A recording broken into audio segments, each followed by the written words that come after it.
Nous voulons te recommander les dîmes et les offrandes entre tes saintes mains, car c'est toi qui pourvois à tous nos besoins selon ta richesse.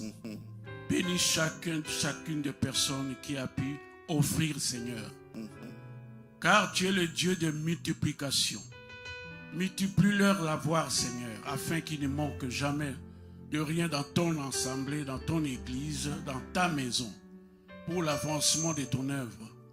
Je recommande ton serviteur, l'homme que tu t'es choisi aujourd'hui pour annoncer l'évangile. N'est-ce pas, la Bible déclare, allez, faites de toutes les nations les disciples. Ce matin, Seigneur, que ton serviteur ait une langue exercée, langue des disciples, lorsqu'il annoncera la parole, que les malades soient guéris au nom de Jésus. Amen.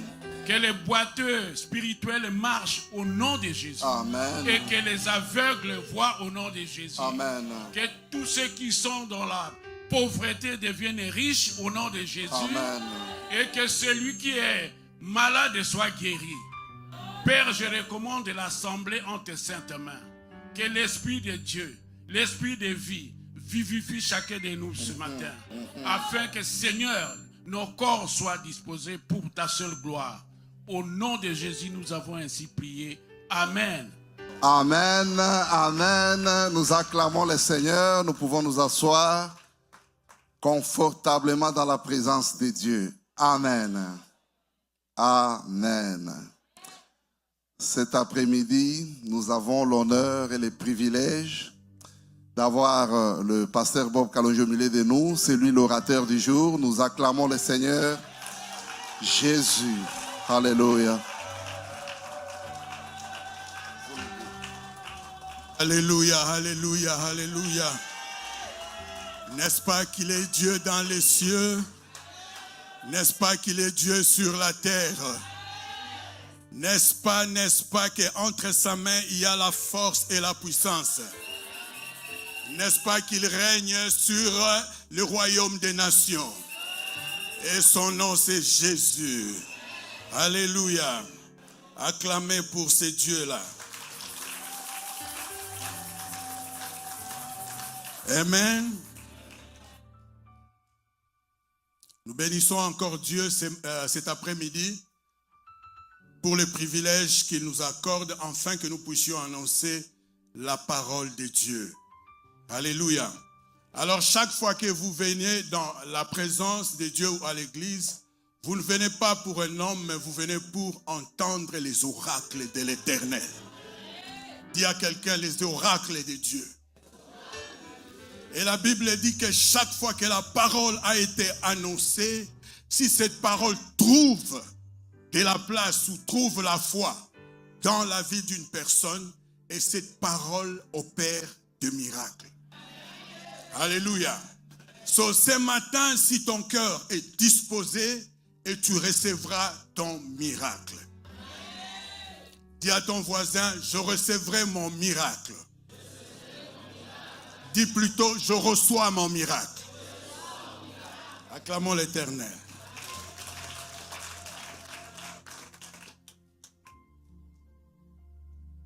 Père, je te bénis encore ce matin. De ce que tu nous as admis dans ta présence. Je recommande cette assemblée entre tes mains et je me recommande moi-même.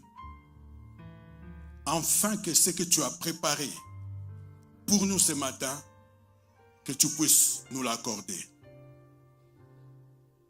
Car c'est toi qui connais les besoins de ton peuple. Donne-nous la nourriture au temps convenable. J'interdis toute activité démoniaque, toute activité de sorcellerie et toute activité occulte dans ces services au nom de Jésus-Christ. Libère ta parole, libère ton onction et accompagne ta parole par des signes, des prodiges et des miracles. Au nom de Jésus-Christ. Amen. Amen. Nous allons dans la parole de Dieu directement. Allons dans le livre de Marc.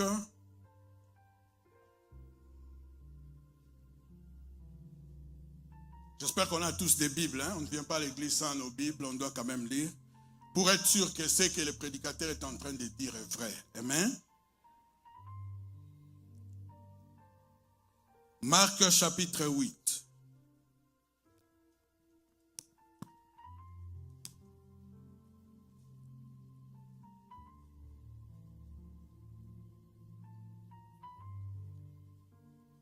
Nous allons lire du verset 22 au verset 25. Est-ce que nous sommes là? Ils se rendirent à Bethsaïda et on amena vers Jésus un aveugle qu'on les pria de toucher. Il prit l'aveugle par la main et le conduisit hors du village. Puis il lui mit de la salive sur les yeux, lui imposa les mains et lui demanda s'il voyait quelque chose. Il regarda et dit, « J'aperçois les hommes. » Amen. Il dit, « J'aperçois les hommes, mais j'en vois comme des arbres et qui marchent. »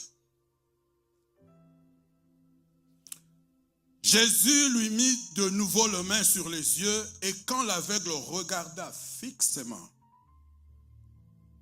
il fut guéri et vit tout distinctement.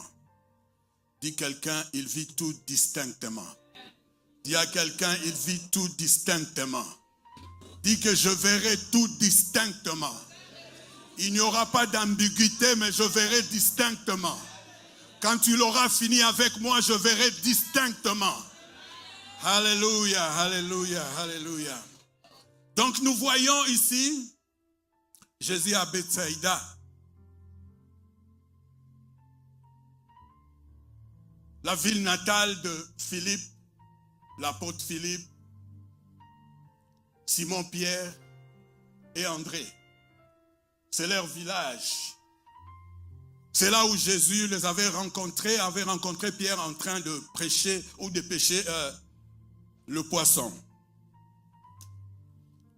Bethsaïda, qui voudrait dire aussi la maison du pêcheur ou la maison du pêche. C'est-à-dire c'est une ville ou un village qui était spécialisé dans la pêche parce qu'elle était juste au bord de la mer. Amen. Bethsaïda était au bord de la mer de Galilée. Et c'est à Bethsaïda aussi qu'il y a eu beaucoup de miracles, que Jésus a fait beaucoup de miracles. Et ces miracles de ces aveugles s'avèrent être aussi à Bethsaïda. Amen. C'est pourquoi Jésus avait reproché les gens de Bethsaïda, il les avait critiqués en disant que, à cause de leur impénitence, il a dit, tous ces miracles qui se font au milieu de vous, si ces miracles s'étaient faits ailleurs, ces gens-là allaient se repentir. Mais voilà les miracles qui se font au milieu de vous, mais vous restez toujours impénitents, vous ne vous repentez pas. Alléluia. C'est une ville ou un village que Jésus connaissait très bien. Il a passé un grand temps de son ministère dans ces villes-là en train de prêcher, en train de faire des miracles. Et c'est là aussi qu'il a fait la multiplication de pain. Amen. Qu'il a multiplié le pain, qu'il a donné la nourriture à ceux qui avaient faim. Alléluia. Alléluia. Alors Bethsaïda, c'est un lieu très important dans l'Écriture ou dans la Bible, comme nous venons de le dire. Mais maintenant, quelque chose s'est passé après que Jésus ait multiplié le pain. Ils se rendirent maintenant dans Bethsaïda. La Bible dit qu'on l'amena un aveugle. Ce qui est différent de l'aveugle Bartimée qui avait entendu parler de Jésus. Amen. Il y a des gens qui peuvent entendre parler de Jésus, qui ne peuvent pas voir, mais qui entendent parler de Jésus. Et ils peuvent crier vers Christ. Mais cet homme était aveugle, peut-être qu'il n'avait jamais entendu parler de Jésus. Mais la Bible dit qu'on l'amena vers Jésus. C'est-à-dire ce sont des gens qui l'ont amené, qui ont assisté au miracle de Jésus, en se disant que voilà cet homme guéri, cet homme fait voir les aveugles, cet homme a besoin. Il a besoin qu'il puisse voir. Laisse que nous puissions l'amener vers Christ. Amen.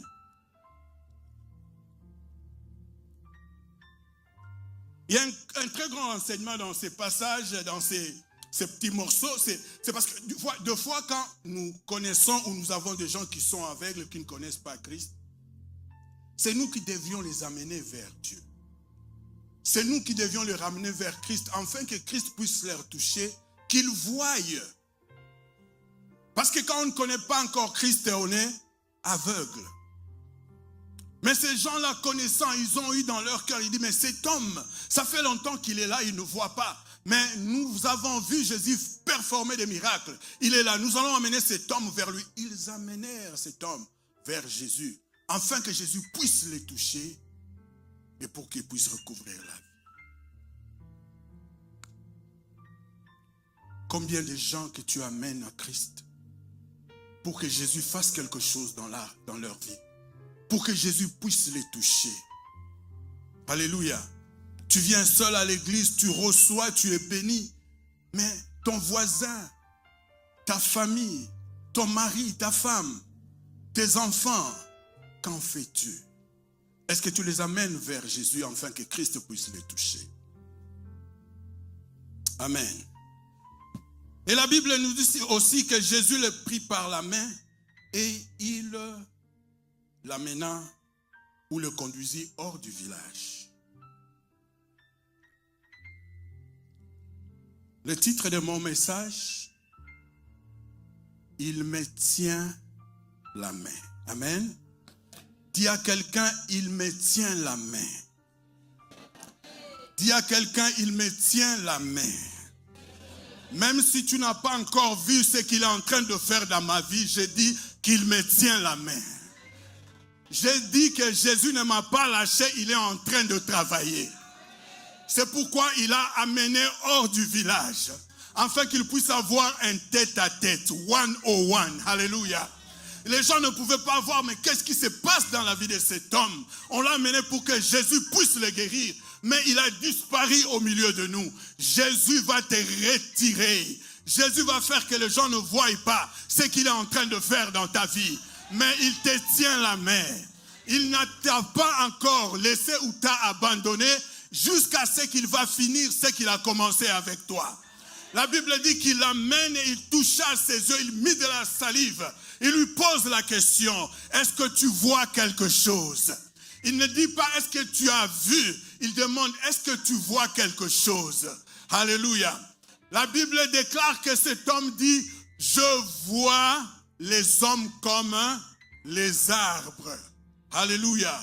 Je vois les hommes, mais j'en vois comme les arbres. Et il ajoute, et marcher. Est-ce que vous avez déjà vu les arbres marcher? Alléluia. Il dit, je vois, j'aperçois les hommes au loin, j'aperçois. Alléluia. Dis à ton frère ou à ta soeur ou quelqu'un qui doute que Dieu est en train de faire des choses dans ta vie. Dis-lui que j'aperçois de loin. Je vois même si je ne vois pas encore clair. C'est comme les hommes, comme les arbres, mais qui ne sont pas stationnaires. Ça marche. C'est-à-dire que c'est en train de venir. Ma délivrance est en train de venir, même si je ne le vois pas encore maintenant. Mais j'aperçois de loin. Il y a des signes qui se font voir. Oh, il y a le vent qui souffle déjà. Le ciel est en train de s'obscurcir. La pluie est about to rain. La pluie veut tomber maintenant. Je vois les hommes, j'en vois comme les arbres. C'est vrai, ce n'est pas encore clair, mais je vois déjà un signe. Alléluia.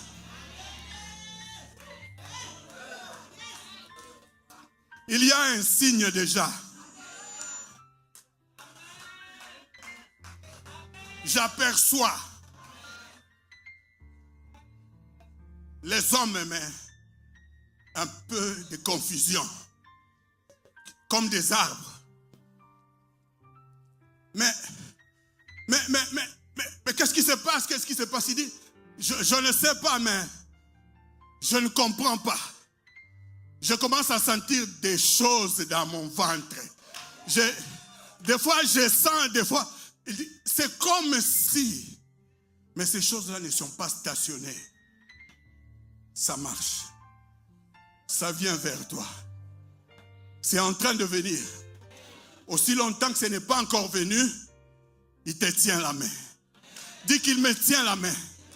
Il ne m'a pas abandonné, il me tient la main. Il est en train de travailler dans ma vie, il me tient la main. Il ne me laissera pas jusqu'à ce que je voie distinctement. Jésus ne te laissera pas jusqu'à ce que ton problème puisse avoir la solution. Jusqu'à ce que ta délivrance arrive. Jusqu'à ce que cet enfant-là que tu entends, tu le vois. Dieu ne te laissera pas, il te tient la main. Oh, même si tes ennemis disent, mais ça fait longtemps que tu pries. Tu vas toujours à l'église. Tu nous parles de Dieu. Où est ta bénédiction? Qu'est-ce que tu es en train de faire? Tu lui dis, il me tient la main. Il me tient la main.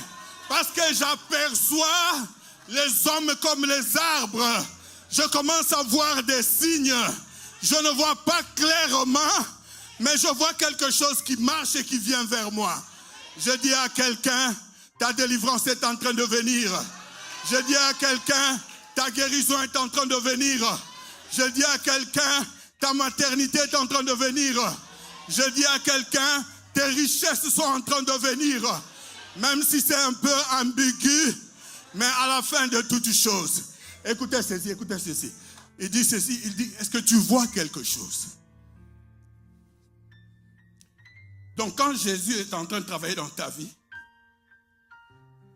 il n'expecte pas, ou il ne s'entend pas que tu vois tout d'un coup. Alléluia. Parce qu'il progresse avec toi. Jésus progresse avec toi. Dis, vous ne voyez rien, mais il progresse avec moi. Alléluia. Hors du village. Les gens qui étaient dans le village ne savaient pas qu'est-ce qui était arrivé à cet homme. Ils ont dit, Jésus l'a amené hors du village, mais on ne le voit plus. On ne voit rien, pas de signes dans sa vie. Depuis qu'il est chrétien, depuis qu'elle est chrétienne. Parce que tu es hors du village.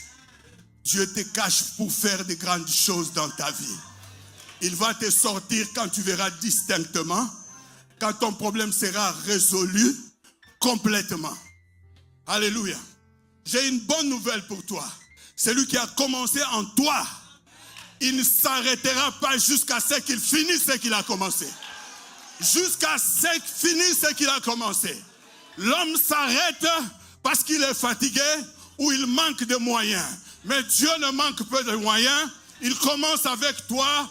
Il doit être sûr qu'il finira avec toi. Alléluia. Il finira avec toi.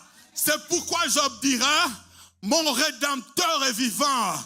Il s'élèvera les derniers. Vous pouvez vous moquer de moi. Vous pouvez parler mal de moi. Continuez à m'ensorceler. Mais mon Dieu me tient la main. Mon Dieu me tient la main. Je suis dans la main de celui qui garde et qui protège. Il va continuer et terminer et finir ce qu'il a commencé en moi. Je te dis que ce que Dieu a commencé en toi, ma soeur, mon frère, il va le finir. Ne sois pas inquiet ou inquiète. Ne promène pas les regards inquiets. Il t'aime et il va finir ce qu'il a commencé avec toi. Et il est touché de nouveau.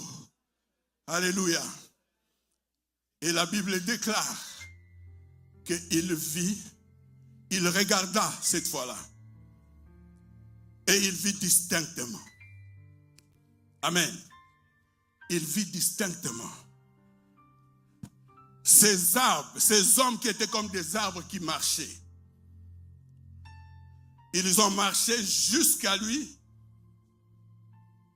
Et ils se sont dévoilés ce qu'ils sont. Je dis que ta bénédiction se dévoilera distinctement. Alléluia. Nous devons être contents parce que nous sommes dans la main de Jésus. Il nous garde, il nous tient à la main, il nous tient par sa main. Alléluia. Il ne nous lâche pas et toi aussi ne lâche pas. Tiens toujours ta main. Tiens sa main parce qu'il t'amène hors du village, tu ne sais pas là où il t'amène.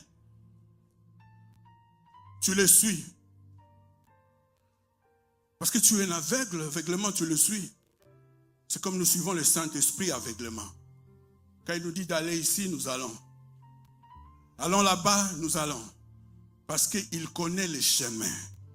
La Bible dit qu'il est le chemin de la vérité et la vie.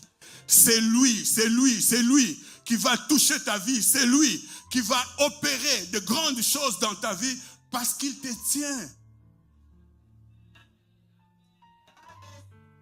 Tu es en sécurité. Tu es en sécurité. Amen. C'est pourquoi la femme de Job a dit, mais maudit c'est Dieu-là. Job a dit, non, il me tient la main. Mais voilà comment tu souffres. Voilà, ça fait longtemps. Ton problème persiste. Et il dit, il me tient la main. Alléluia. Il me tient la main. Dieu te tient la main. Et à la fin de toutes choses, nous avons vu comment la vie de Job avait changé. Pourquoi? Parce que Jésus le tenait la main. Dieu était avec lui. Et à la fin, Job a vu distinctement, il s'est levé, il a récupéré, il a eu tout ce qu'il avait perdu et il en a eu même plus que ce qu'il avait perdu. Je dis que Dieu te donnera plus que ce que tu as perdu.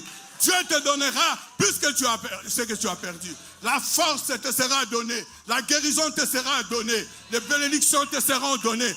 Dieu va te donner ce que le diable t'a volé, il te donnera car il ne t'a pas abandonné, mais tu es dans sa main. La Bible déclare que celui qui est dans la main de l'Éternel, personne ne pourra l'arracher. Sache que personne ne pourra t'arracher car tu es dans la main de Dieu Tout-Puissant. Est-ce que je parle à quelqu'un cet après-midi? Tu es dans la main de Dieu. C'est pourquoi depuis tout ce temps, tu n'es pas encore mort car Dieu est avec toi. Car tu es dans sa main et tu ne mourras pas jusqu'à ce que tu voies distinctement. Tu ne mourras pas jusqu'à ce que Dieu te fasse entrer dans le pays où il t'a promis. Je te l'ai dit cet après-midi, laisse les sorciers se jouer, laisse les méchants se jouer, mais moi je suis dans la main de l'Éternel, dans laquelle personne et personne ne pourra me toucher ou m'arracher. Si tu es dans la main d'une autre personne, de tes parents, on pourra t'arracher. De ton mari, on pourra t'arracher. Partout où tu peux être, les gens, la police peut venir et t'arracher. Alléluia. Mais celui qui est dans la main de l'Éternel. Vous vous rappelez les Pierre et Paul et Silas. Ils ont cru, ils les arrachés. Ils les ont mis dans la prison. Mais la main de Dieu était là. Amen. Ils se sont dit, ces gens qui prêchaient, qui faisaient des miracles, nous les avons. Mais ils ont seulement commencé à chanter. Alléluia. Je dis chante seulement. Loue-les seulement. Glorifie-les. Et il descendra. Et tu verras ce qu'il va faire. La terre va trembler et ton miracle sera là. Alléluia. Gloire à Jésus. Et il vit distinctement. Il dit, je vois maintenant clairement. Quand le Seigneur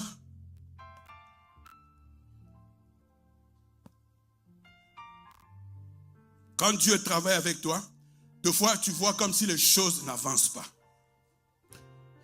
Tu as l'impression que ça traîne. Les gens ont l'impression aussi que ça traîne. Mais ne t'inquiète pas. Il est là en train de travailler. Alléluia. Parce qu'il y a des choses que Dieu fait. Des fois, un matin, tu te réveilles, tout change. Un matin, tu te réveilles comme ça, quelque chose se produit, tout change. Alléluia. Tu reçois un coup de fil, ta vie change. Alléluia. Tu te réveilles, tu vas chez le docteur, il dit, mais nous cherchons, mais on ne voit plus. Avant, on voyait comme si c'était. Mais maintenant, on regarde, on ne comprend pas. Qu'est-ce qui se passe? Amène-moi à ces radios-là, je vais encore vérifier. On vérifie sur les radios, on voit qu'il y a des taches. Mais quand on te regarde là en live, il n'y a plus de taches. Parce que tu étais dans la main de Dieu et il était en train de travailler sur toi. Il travaillait dans ta vie. Je dis que Dieu est en train de travailler, que ce soit les cancers, que ce soit n'importe quelle maladie qui est en train de te tourmenter. Dieu l'amènera à la fin. Dieu va enlever cette maladie car il est en train de travailler dans ta vie. Oh, je dis que quelqu'un est guéri pendant que je suis en train de parler. Pendant que je suis en train de parler, La guérison, Dieu est en train de te toucher. Jésus te touche pour la seconde fois, afin que tu voies distinctement, afin que tu sois guéri et que tu sois délivré. Dis, il me tient la main. Alléluia. Quand j'ai compris cette chose, même quand je traverse les choses difficiles, j'ai dit, il me tient la main. Alléluia. Quand je traverse la vallée des Baca, il me tient la main. Vous savez, il y a des moments où nous traversons des choses difficiles et nous sentons seuls. Il n'y a personne pour nous consoler, il n'y a personne pour dire quoi que ce soit. On ne voit personne, on est tout seul. On se sent tout seul, on n'est pas seul parce qu'il est là avec nous.